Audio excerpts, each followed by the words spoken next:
श्री राम जय राम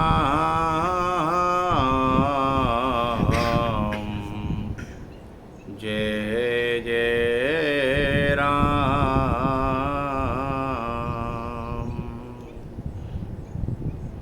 श्री राम जय राम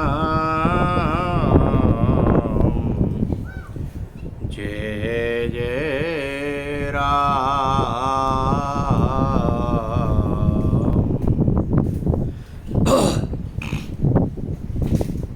श्रीमद् भागवत जी का प्रथम स्कंध प्रथम अध्याय द्वितीय श्लोक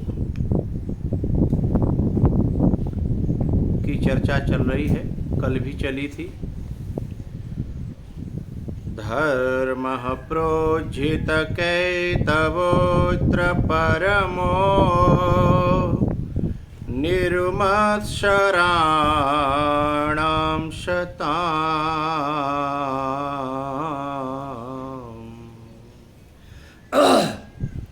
तो कल हमने प्रोज्झित कैतव धर्म, प्रोज्झित कैतव यानी जिसमें से कपट को निकाल दिया गया है, निष्कपट धर्म, निर्मल धर्म, शुद्ध धर्म, ऐसे धर्म का इस अत्र माने श्रीमद् भागवते, श्रीमद् भागवत में ऐसे धर्म का वर्णन किया गया है। अत्र श्रीमद् भागवते कैतव प्रोज्झित धर्म निरूप्यते, कपट रहित धर्म का निरूपण किया गया है। ऐसी है ये श्रीमद् भागवत की कथा। तो इसमें क्या है ये बताया। अब दूसरा इसमें निर्मत्सराणाम शताम, फिर इसका अधिकारी कौन है? धर्म तो ये है, लेकिन क्या इस धर्म के ग्रहण करने का अधिकार या पात्रता क्या सबको है? बोले नहीं। तो उसमें बता रहे हैं कि इस धर्म को वही ग्रहण कर पाएंगे। पात्रता का मतलब ये नहीं है कि वो कथा में नहीं बैठेंगे, कथा में तो बैठेंगे, आएंगे, लेकिन ग्रहण वही कर पाएंगे। कौन? निर्मत्सराणाम शताम। श्रीधर स्वामी जी ने बड़ा प्यारा अर्थ किया है इसका। परोत्कर्ष असहनम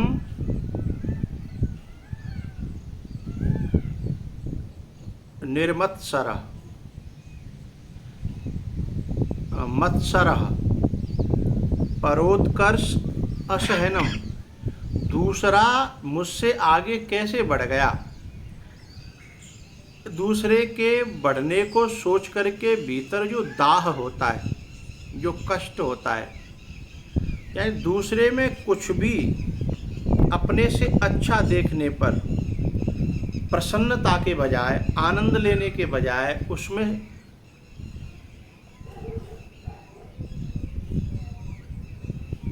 अपनी वृत्ति को आनंदित होने के बजाय यदि वृत्ति नकारात्मक होती है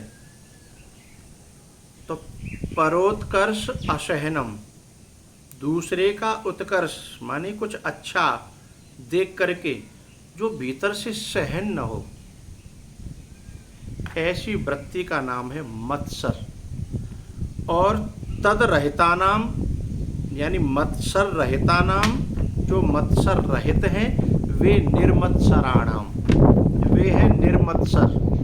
निर्माने रहित और मत्सर माने डाह, जलन, दूसरे के मत्तः शरति गच्छति, जो मुझसे आगे कैसे निकल गया, ऐसा सोच करके जिसके भीतर आग लग जाए, ऐसी वृत्ति जिनमें है वे इस कथा के, इस धर्म के अधिकारी नहीं हैं। तो कौन अधिकारी हैं? ऐसी वृत्ति जिनमें नहीं है वे इसके अधिकारी हैं। तो बड़ी दुख की बात हो गई कि भाई इसका मतलब कथा तो फिर उन्हीं को प्राप्त होगी जो कौते जले नहीं, कौते ईर्षा नहीं करें, यानी किसी के प्रति उनके मन में डाह न हो, मत्सर न हो। तो फिर हम सब लोगों का क्या होगा? तो बड़ी प्यारी बात कही। एक श्लोक और मैं यहाँ उठाता हूँ कि यहाँ ये भागवत जी का प्रथम स्कंद का प्रथम अध्याय का ये द्वितीय श्लोक है, जिसमें ये कहा कि पात्रता निर्मत्सराणाम। लेकिन भागवत जी के महात्म में ये कहा कि इस कथा, यह कथा तो इसमें सबका अधिकार है। महात्म में चौथे अध्याय में 11वां श्लोक है, ये मानवा पाप कृतस्तु सर्वदा सदा दुराचार रता विमार्गगा क्रोधाग्निदग्धा कुटिलाश्च कामिनः सप्ताह यज्ञेन कलौ पुनन्ति ते। अब ये तो कह रहे हैं कि ऐसे लोग भी इसको श्रवण करें तो पवित्र हो जाएंगे। कैसे?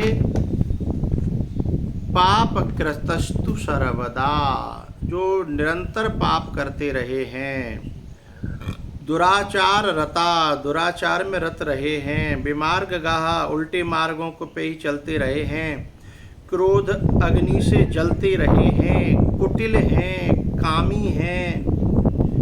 और 12वें श्लोक में है 4:12 सत्येन हीनः, जिसमें सत्य नाम की चीज़ ही नहीं है। तृष्णा कुलाश्च आश्रम धर्म वर्जिता, ऐसों का भी ये कल्याण करती है जो तृष्णा से आकुल हैं। और ये दाम्भिका, जिनमें दंभ की वृत्ति बहुत ज़्यादा है। और एक शब्द जो बिल्कुल ज्यों के त्यों ये शब्द है निर्मत्सराणाम, वह शब्द आया मत्सरणो, मत्सरणोपि हिंसकहा, जो मत्सर जिनके अंदर है वह भी। तो यहाँ तो कह रहे हैं निर्मत्सराणाम और वहाँ कह रहे हैं कि मत्सरणोपि, जो मत्सर जिनके अंदर है वह भी इसे सुन सकते हैं। अब इन दोनों का तालमेल कैसे बिठाया जाए? इन दोनों का तालमेल बिठाने के लिए एक बहुत प्यारी बात है कि इसमें इसी श्लोक में एक शब्द कहा है, श्रीमद्भागवते महामुनिकृते किं वा परैरीश्वर सत्यो हृदयवरुध्यते पृथिवी। सत्यो हृदयवरुध्यते, यानी जिस समय भगवान, जिस समय हम शुश्रूषु विस्तक्षणात्, जिस समय इस कथा को सुनने की इच्छा पैदा करेंगे, उसी क्षण सद्य माने तत्काल, हृदय अवरुध्यते, हृदय में आकर के भगवान कैद हो जाते हैं। सद्य माने तत्काल, उसी क्षण। तो अब उसका अनुभव क्यों नहीं होता?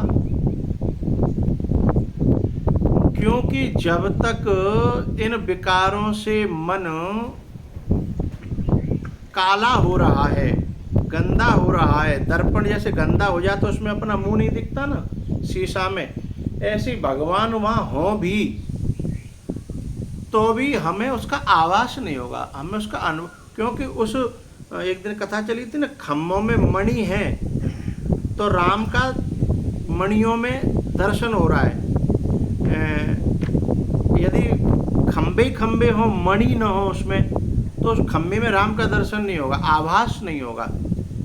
तो ऐसे ही हमारे हृदय में यदि यह विकार रहेंगे, मत्सर, दंभ, तृष्णा,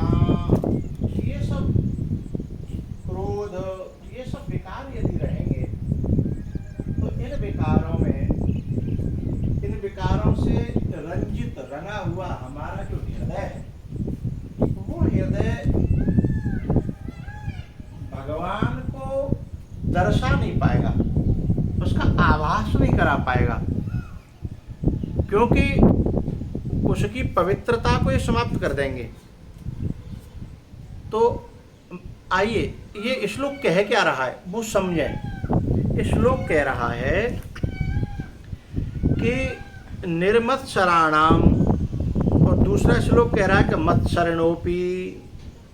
मत्सरणोपि हिंसकः, जो मत्सर जिनके अंदर है उनको भी पवित्र कर देती है। और ये कह रहा है कि नहीं निर्मत्सराणाम। तो बड़ा प्यारा समाधान है कि शुरुआत के क्षणों में जो तत्काल रिजल्ट देखना चाहते हैं उन्हें रिजल्ट नहीं मिल रहा है, इसका मतलब ये है अधिकारी तो वे हैं, सुनेंगे तो सही, लेकिन तत्काल उन्हें रिजल्ट नहीं मिलेगा जब तक वो निर्मत्सर नहीं हो जाएंगे। यानी मत्सर रहित, जलन रहित, ईर्षा रहित, द्वेष रहित, ये जो विकार हैं, इससे होगा क्या, हानि क्या होगी? यानी कथा अपना असर करेगी, लेकिन उसका तत्काल जो लाभ होना चाहिए वो नहीं होगा। कालांतर में समय धीमे धीमे, जैसे हम कहीं कथा में गए और यदि हमारे अंदर ये विकार भरे हैं, जलन के, ईर्षा के, द्वेष के, तो हम बड़ी सात्विक और तात्विक चर्चा चल रही होगी, उसमें भी कथा पे ध्यान न दे करके पड़ोसी के कपड़ों पर, कथा वाले के टेंट पर ध्यान देंगे। अरे यार इसने क्या टेंट, अरे फलाने का टेंट बहुत अच्छा था, अरे यार ये यजमान कैसा है, इसने पीले कपड़े ही नहीं पहने। और देखो इधर जितने लोग बैठे हैं ना उन सब में अच्छे हम लग रहे हैं। अब कथा गई भाड़ में। अपनी मत्सर वृत्ति के कारण वो सांसारिक भौतिक जो नातुच्छ चीजें हैं उन पर उसका ध्यान रहेगा। और ये तो केवल वस्तुओं तक की बात रही, फिर वो इंसानों में बुराई देखेगा, इंसानों में दुर्गुण देखेगा, फिर उनका ठेकेदार बन जाएगा, तो फिर वो वास्तविक वस्तु से वंचित रह जाएगा, उस भागवत जी के आनंद से वो वंचित रह जाएगा, उसे मिल नहीं पाएगा, वो इन्हीं में लपटा रह जाएगा।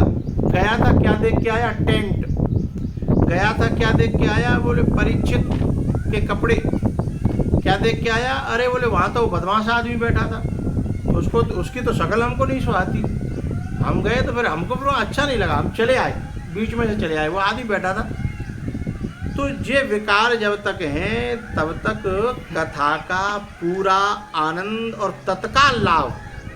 अब होगा क्या, एक बार आप गए, आपको अच्छा तो लगा था, लेकिन थोड़ी सी वृत्ति इधर उधर चली गई, लेकिन अगली बार हम जाएंगे तो इन सबको नहीं देखेंगे, धीमे धीमे कथा ही हमें शुद्ध कर लेगी।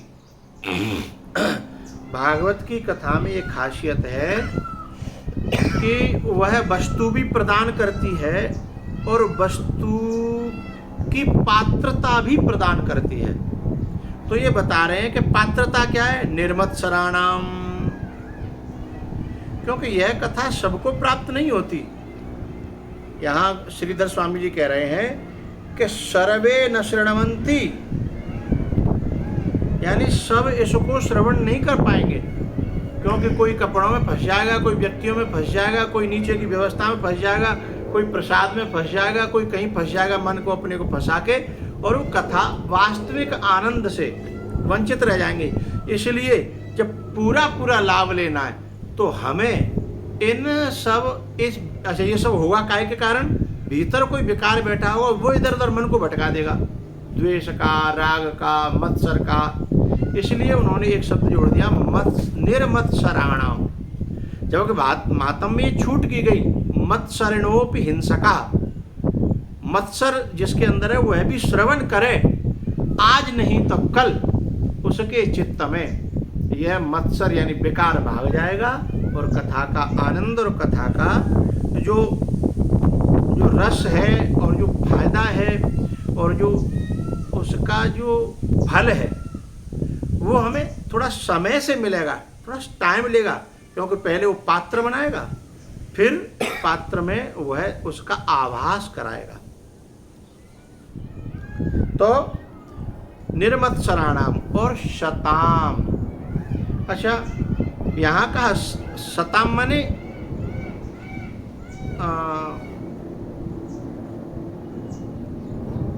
महापुरुष अथवा कहो शुद्ध व्यक्ति। शताम माने शुद्ध। लेकिन मातम में तो कह रहे हैं कि कुटिलाश्च, कुटिल भी इसमें आ जाए तो भी फायदा उठाएगा। तो बस अंतर इतना पड़ेगा कि जब पहले पात्रता लाएगा, कुटिलता को खत्म करेगी ये कथा, उसके बाद फिर भगवान का आभास कराएगी। तो पात्र भी बनाती है, इसलिए मतलब पात्रता ये है निर्मत्सराणाम शताम। उसके बाद फिर क्या होगा, वेद्यम वास्तव मत्र वस्तु शिवदम, जो वास्तविक वस्तु है। अत्र माने श्रीमद् भागवते, श्रीमद् भागवत में शिवदम परम सुखदम। श्रीधर स्वामी जी इसका संक्षेप से अर्थ करते हैं। शिवदम अर्थात परम सुखदम, जिसमें वेदांत की भाषा में जो प्रक्रिया ग्रंथ हैं, विचार चंद्र विचार सागर, उनमें निश्चल दास जी ने एक बात कही है कि जो मनुष्य का वास्तविक प्रयोजन क्या है, दुखों की आत्यांतिक निवृत्ति और परमानंद की प्राप्ति, परम सुख की प्राप्ति। दुखों की आत्यांतिक निवृत्ति का क्या मतलब है, यानी जैसे दुख, आज हमने बुखार आया, दवाई खा ली, ठीक हो गया, लेकिन गारंटी नहीं है कि फिर नहीं आएगा बुखार, फिर आएगा, फिर दवाई खा ली, लेकिन ये दुख आत्यांतिक निवृत्ति नहीं हुई। दुख की आत्यांतिक निवृत्ति का मतलब है कि फिर दोबारा लौट करके जीवन में दुख आए ही नहीं।